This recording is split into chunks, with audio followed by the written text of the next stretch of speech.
Welcome to the most forward-thinking, inspirational podcast in this reality.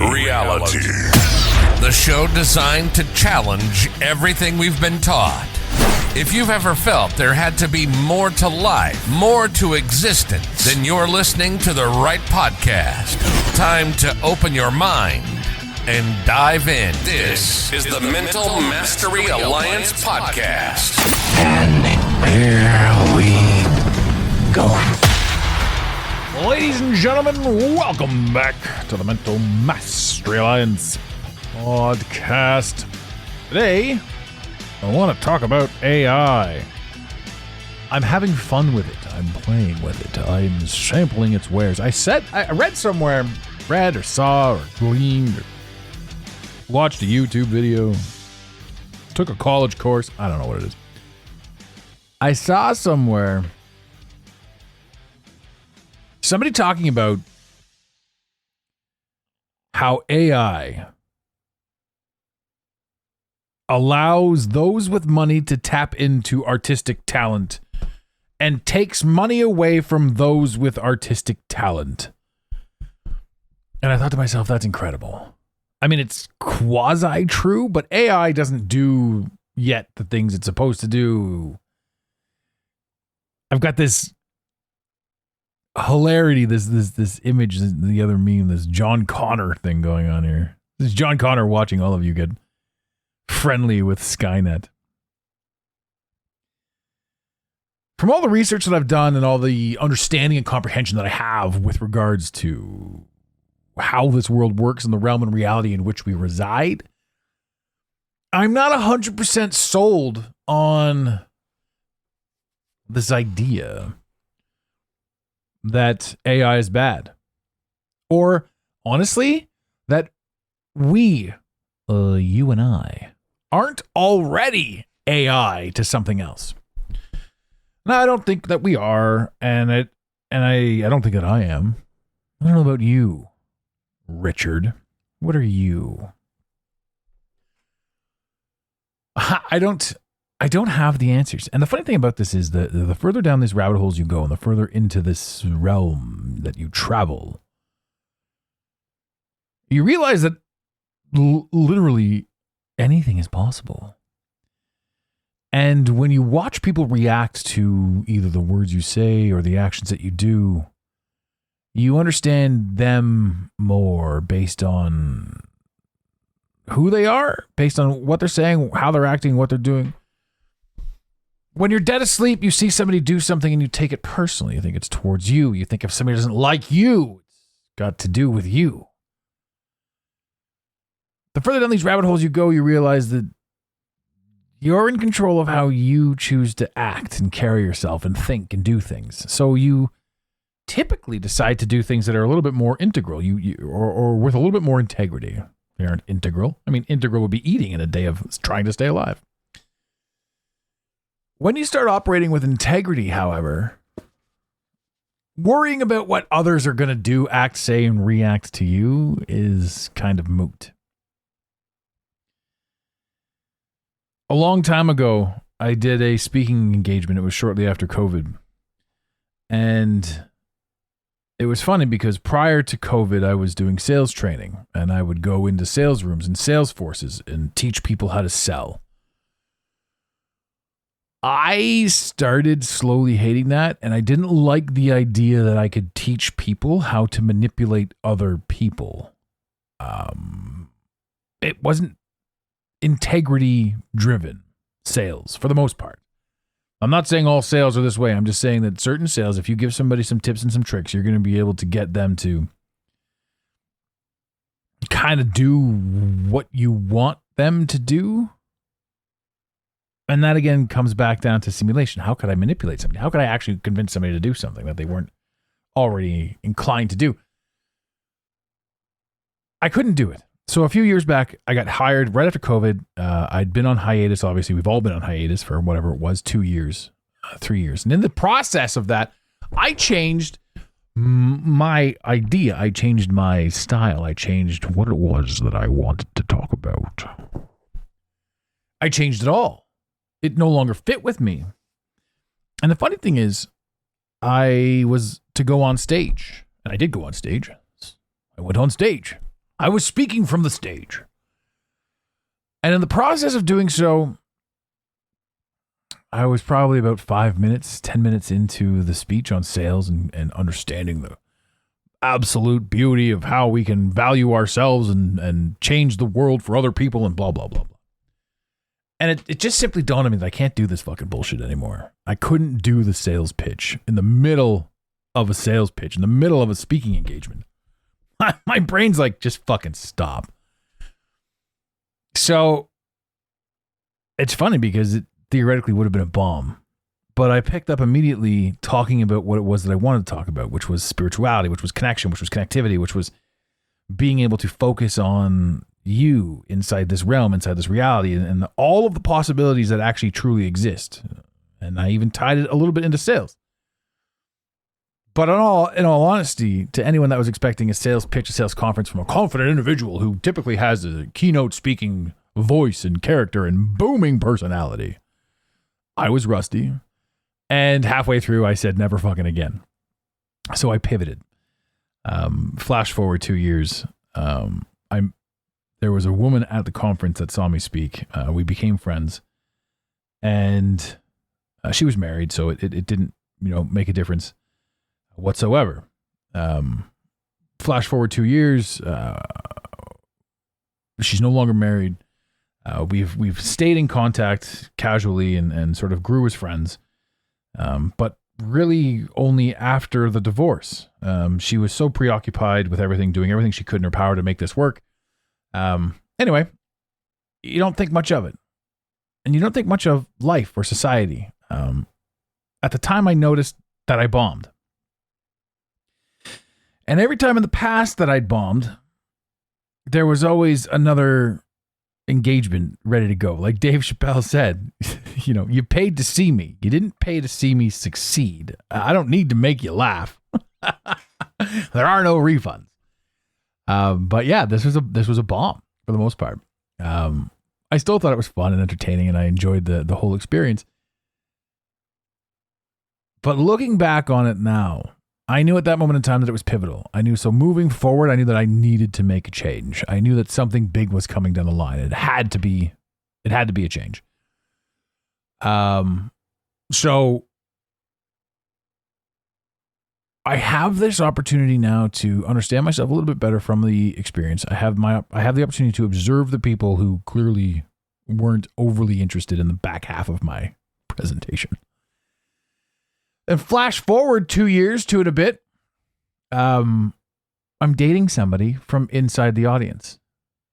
So is it a bomb? At the time, maybe.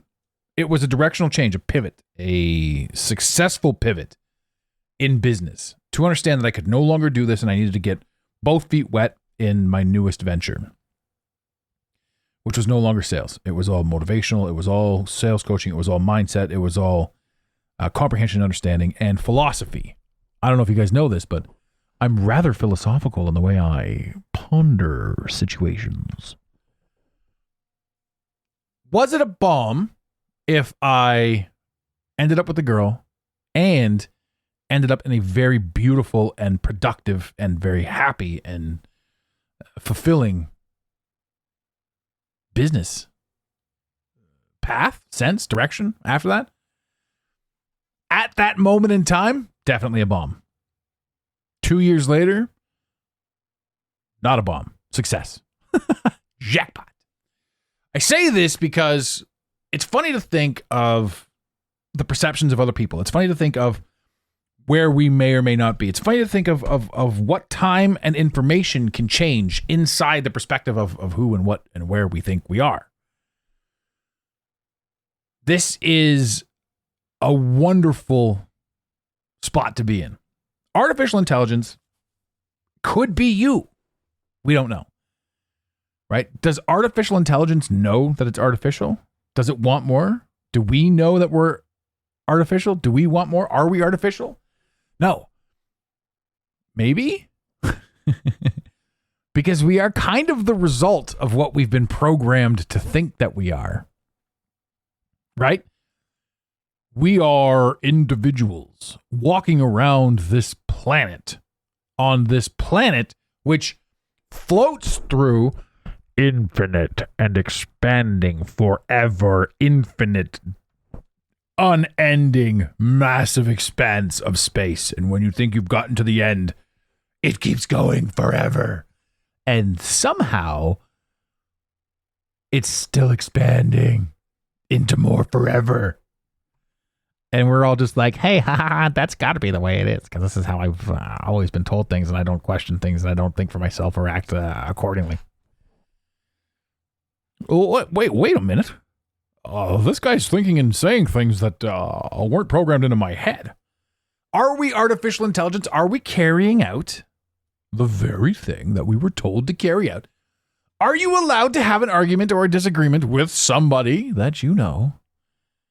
Is it okay if they don't want to talk to you afterwards? Is it you? Is it your fault if somebody doesn't want to talk to you because you have a different of opinion? No. Just like when somebody says something stupid to you, you have every right to say, I want to associate with you and I don't want to associate with you. Every connection you make is you handing new information off to them. We are just traveling around, passing information back and forth to each other, and we are growing through experience. Who I am is a result of what I've witnessed. What I've witnessed goes into how I speak. How I speak becomes what you hear. And what I've said after it's passed through your perception becomes what you wanted to hear, which is your interpretation of my words based on the very experience that you had, which are totally different than my experiences. Yet we all take this information, amalgamate this information, and become one. We become something with this information. What is it that we become? I don't know. What is it that we're doing? I don't know. Why are we divided so easily? I don't know. I don't know just yet, but I'm working on it. So artificial intelligence, do I love it? No. Do I hate it? No. Do I care? No. Does it exist? Yes. Just as much as jet skis exist. And if God didn't want me riding jet skis, why would he have made jet skis? He didn't make jet skis. Bombardier did. Right. But who made Bombardier? Anyway, let's get to the meat and potatoes of the episode. I was chatting with artificial intelligence, and my question for ChatGPT was, if this world were a simulation, how would you raise awareness if you were trapped in it? To which the wonderful ChatGPT replied, to me, of all people, me, the individual that is I, separate from everybody else, clearly. If I were aware that the world was a simulation and I was trapped in it, I'm doing my best William Shatner here, raising awareness would require a delicate approach to avoid outright dismissal while encouraging people to think critically. Here's a strategic plan I might follow. Number 1, let's sow seeds of doubt. I would start by subtly encouraging people to question their reality, using thought-provoking questions that don't immediately challenge their belief systems. Examples could include discussions about déjà vu, the nature of consciousness, or anomalies in the world that seem too coincidental or unexplained. Like how the vacuum of space, the infinite vacuum of space, meets the absolute atmosphere of Earth and does nothing about it. Oh, hey, atmosphere, I'm a vacuum. You're good over there. You know why? Because the ozone layer is a giant glass jar, a self-contained container. Sorry. This is why I love this. I love this because as I read through this, I'm like, Jesus Christ, this is what I've been doing. I'm like, am I AI programmed to wake people up from AI? Is that like my programming? Have I been programmed? Am I a program? Am I a program? Can you people help me with this? I like to have a lot of fun. I make voices. I'm currently raising my hand Showing the expanse like a rainbow. The more you know. I like to have a lot of fun. I like to make voices. I like to do things. I like to raise awareness. I like to sow seeds of doubt. But I'm a terrible conspiracy theorist, and people might say weird things about me. I have to worry about what people think. Well, I sow seeds of doubt. Use fiction as a Trojan horse. Fictional stories, movies, and art can often carry deep truths without triggering resistance. I would create or promote content, books, films, podcasts that explore the ideas of a simulation reality, like The Matrix or the works of Philip K. Dick, blending the idea into a palatable form of that encourages reflection.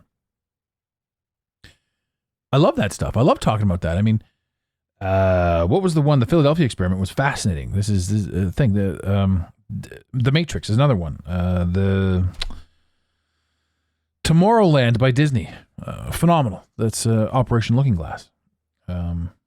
There are so many things out there that talk about certain things. Like they just released Blink Twice.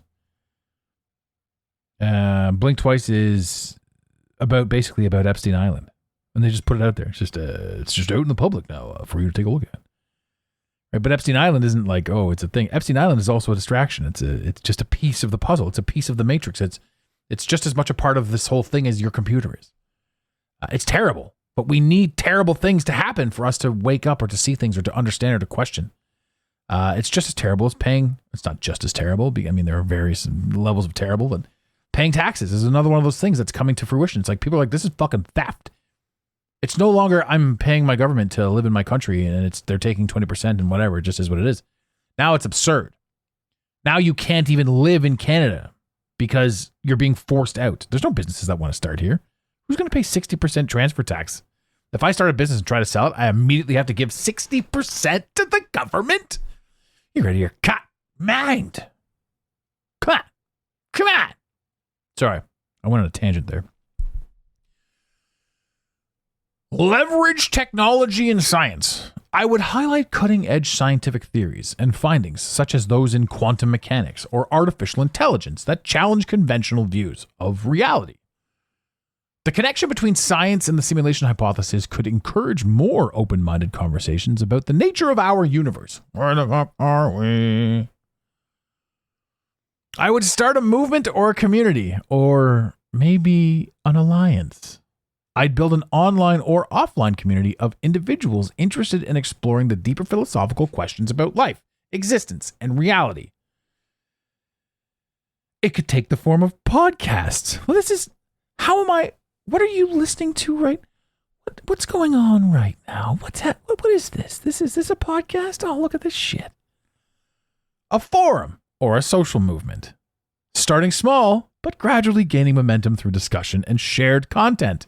Ladies and gentlemen, we're about to do a mailbag. We've already done the podcast, the topics, all that sort of stuff. That's coming out next. Or before this? No, I think this one's going to go up first. But please, send us a text, topics, things you want to talk about. Get your voice heard. 647-338-1265. It is free on iMessage to text from anywhere in the world, I firmly believe. Call us, 647-338-1265. Leave a voicemail. We will play it if we like it, and we won't if we don't. Haha. But be interactive. Join us. Join the movement. Join the community. Come with us. Be one with us.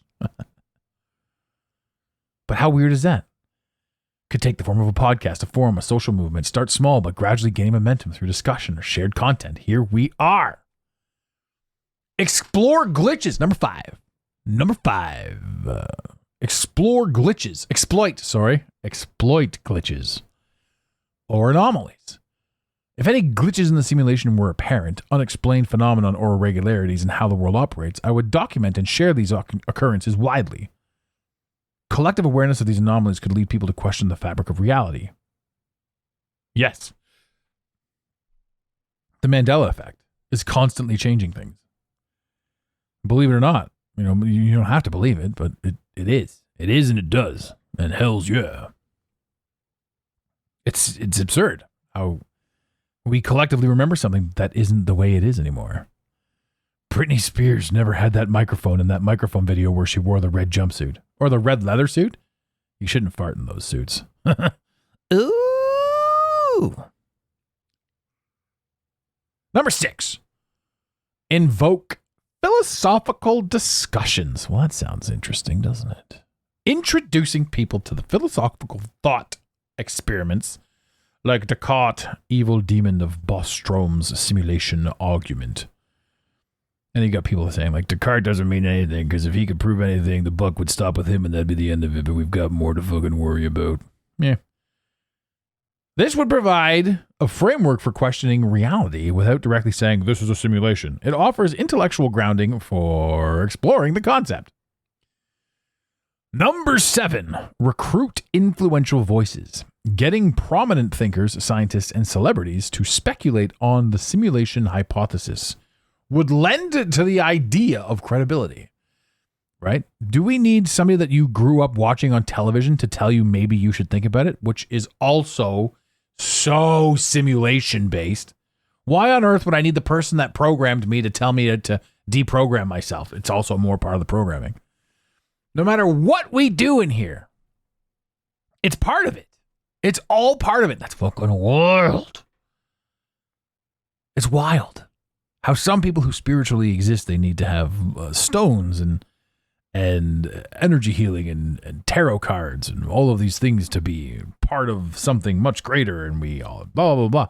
And then there's another person, Alan Watts, my all-time favorite philosopher. This guy just thinks the way he wants to think. He died young. He was a smoker. He loved his booze. He'd drink coffee until the cows come home. This was his philosophy. We'd already figured it out. He knew where he was and he knew what he liked. He liked cigarettes. Good for him. For me, kind of waking up to this stuff, it had me understand that I wasn't going to be doing the cigarettes anymore.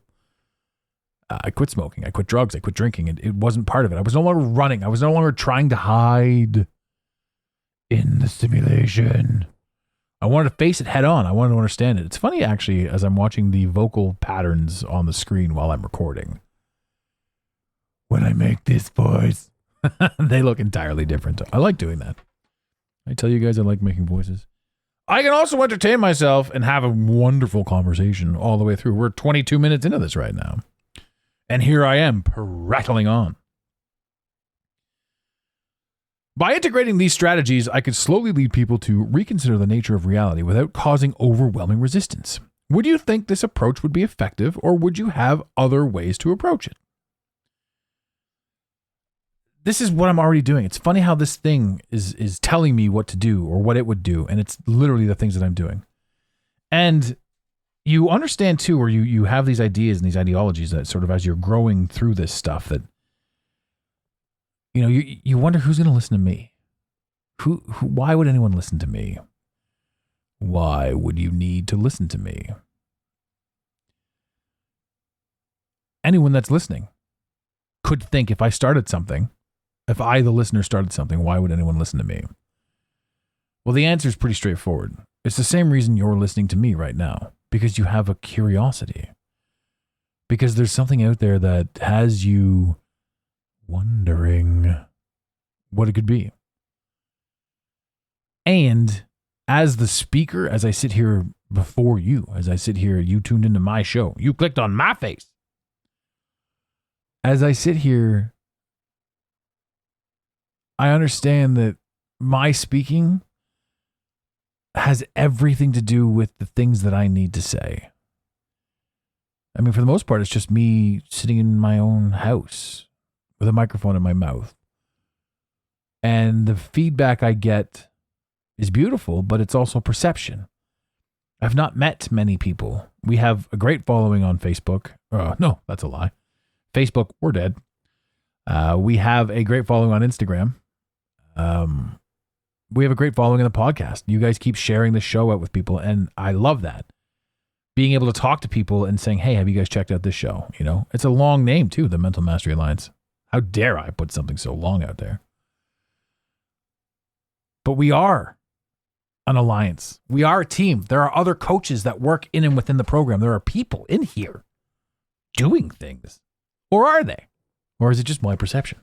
Am I in a padded room somewhere? Banging my head against a wall? Hello, bing, bing, bing. I don't know.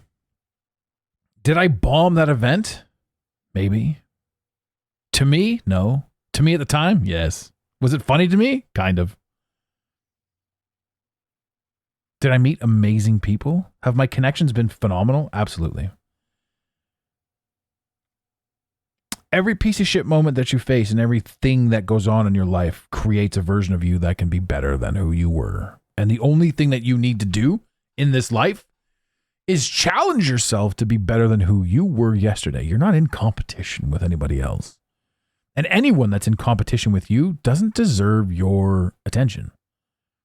Let them focus on you.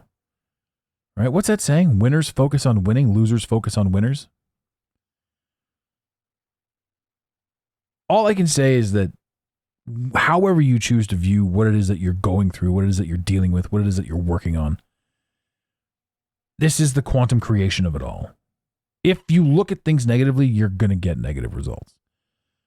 Now, me, I'm looking at things as positively as I possibly can, and I keep getting kicked and the fracking you know what. So I have to ask myself, what am I doing? What am I doing wrong? What needs to be done differently? And that's how I constantly grow and adapt. By things not going exactly how I want them to go, I need to make them go that way. I don't need to be in control, but I need to be open and observatory, if that's a word, to how I can alter and change and adapt and adjust. Geez, that was almost a racial slur there. Adapt and adjust. And I want to have a laugh while I go about it. I'm no longer worried about it. Obviously, you can't be worried about being canceled. I've already been canceled. But one of the funniest things was, when we had those shadow bans up and they were saying how anyone that tried to follow our Instagram account, the Mental Mastery Alliance, we were getting people sending us messages being like, every time I try to follow you or say anything, like, we're getting this warning, this message that you shared this content. And that was fantastic because, it goes to show that you're willing to go against the grain. It goes to show that whatever the grain is, whatever this is, if you stand up and speak against the very machine that is whatever this is, it's going to step on you. It's going to put you down. And does that mean some people are going to see your stuff and some people aren't? Absolutely. But you also realize the further down this rabbit hole you go that you're not doing it for anybody other than you. Everything that you say, think, and do and put out there and create and do for this world is done for you. You got this. This is your thing. As much as I love all of you and that we're actually connecting with this, in your daily lives, I'm just a piece of whatever it is. In my daily life, this is just a piece of what I do, and I love what I do. I love the people that reach out. I love being able to connect. I love being able to talk. I love having these conversations. Clearly, we're half an hour into this, and I haven't stopped talking, nor have I paused to take a sip because I don't believe in editing podcasts. I just like one shot, baby. Oh, one shot. Ladies and gentlemen, this has been a fun show. I love what's going on with AI, and that sounds so weird for somebody who's so this, that, and the other thing, right? And we've got these preconceived notions about who and what we should be and what we should be doing and how we should be going about it. And there are so many people that want to fight and create division, but I'll tell you, part of this whole world is division.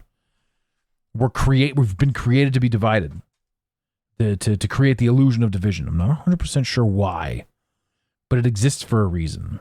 And maybe it's been hijacked. Maybe we're at war, spiritual war, and we don't know anything about it. Or maybe it's exactly as it's supposed to be. It's programmed exactly as you programmed it before you came in here to maximize who you are, to get you to fucking move because there's a fire under your ass, because you're late on bills, you're this, you're that, who knows? Because you see people over there that have all the money in the world and you think, why can't I be them? But you also see people over there who are being shot and stabbed and beaten. And you think, well, thank God I'm not them. Every single thing that exists inside of this, whatever it is, if you've observed it, it was for you to observe to change the wind in your sail. And we've been programmed to believe that that's selfish and guilt-ridden, and we shouldn't think that way, and it's absolutely atrocious, because what about the poor people? What about the rich people? What about other people? What about grandma? That's why we got our COVID shots. Ooh, gonna kill grandma. There's a single person that got that shot that was like, I'm going to do it for my health. Well, actually, there are probably some people that, I've got 42 shots because of government told it. Ladies and gentlemen, thank you for listening to the show. And if there's anything we can help you with, please let us know. Info at the Mental Mastery Alliance. Also, we are doing a push for our book. If you go over to the mentalmasteryalliance.com and you click on services, if you've ever thought about writing a book or want to be a published author, we work with you. You don't have to do anything except for tell us your story. We've got the questions already set up, enough information for us to create your very first draft, and from there, we build and expand and add to it. Very systematic, does not cost $15,000 like all the other people. We ghostwrite for you, we edit, we do the whole 9 yards. You get a perfectly polished book published on Amazon. Head over to the mentalmasteryalliance.com, check out services, check out the book, and if you're interested, either click it and let's go, or send us an email, ask some more questions. Ladies and gentlemen, in the infamous words of Red Green, keep your stick on the ice. We really hope you enjoyed this episode of the Mental Mastery Alliance podcast.